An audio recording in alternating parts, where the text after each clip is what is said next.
Sir आजकल जो false cases चले हैं, लॉ के जो मिसयूज हो रहे हैं, SC/ST एक्ट हो गए, रेप के फॉल्स केसेस जो आ रहे हैं आजकल, सर इन केसेस से बचने के लिए अग्रीड पर्सन को क्या करना चाहिए? देखिए, अग्रीड पर्सन पहले से तो ऐसा कुछ नहीं कर सकता कि हमारे अगेंस्ट केस ना रजिस्टर हो, क्योंकि FIR लिखाना या कंप्लेंट करना ये तो हर एक का फंडामेंटल राइट है। अब उसमें कुछ केसेस जेन्युइन भी होते हैं, कुछ केसेस फॉल्स भी होते हैं, कुछ केसेस ऐसे होते हैं कि जो अपना दुश्मनी के लिए किए जाते हैं। तो SC/ST एक्ट में जो कानून बनाया गया उसमें ये कहा गया कि अगर किसी को कोई जाति सूचक शब्दों से संबोधित करेगा तो वो SC/ST एक्ट में एक अपराध होगा, उसको उसकी सजा मिल सकती है। बाद में जब देखा गया कि किसी ने भी FIR लिखा दी कि साहब इन्होंने तो हमसे ये कहा और ऑफेंस हो गया, अब इनको सजा मिलनी चाहिए, तो उसको कोर्ट ने फिर फर्दर एक्सप्लेन किया। कोर्ट ने कहा कि ना, ऐसे नहीं है, आप किसी को भी ऐसे पब्लिकली कुछ भी कह देने से नहीं होगा।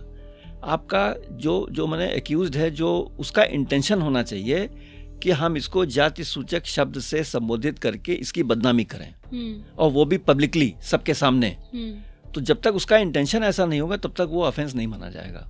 दूसरी बात यह कि जैसा आपने बताया कि फास्ट रेप केसेस हैं, तो SC/ST एक्ट के साथ मिला करके लोग जो है फास्ट रेप केसेस या मारपीट के केसेस दर्ज करा देते हैं, और उसमें जो सोशल वेलफेयर डिपार्टमेंट है यहाँ से एक कंपनसेशन मिलता है।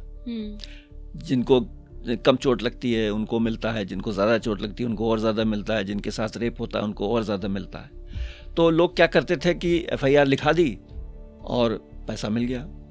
जब कोर्ट में केस चला तो वहाँ जाके अपना स्टेटमेंट चेंज कर दिया और कुछ पैसे वैसे ले लिए और उसको हॉस्टाइल हो गए वहाँ कोर्ट में जा कर के, और वो छूट गया।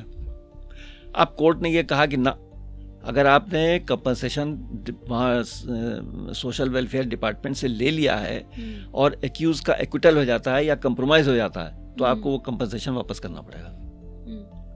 और कई केसेस में ये भी हुआ कि फॉल्स एक्यूजेशन या फॉल्स FIR लिखाने के लिए उल्टा जो एग्रीड अपने को कहता था उसके ऊपर भी केस चला। तो अब उस पर थोड़ा चेक लग गया कि लोग अब फॉल्स केसेस नहीं लिखाते। लेकिन ये कि जब एविडेंस होती है कोर्ट के अंदर तो झूठ तो सामने आ जाता है, पकड़े जाते हैं लोग, और जो सही केसेस हैं उनमें सजाएं भी होती हैं।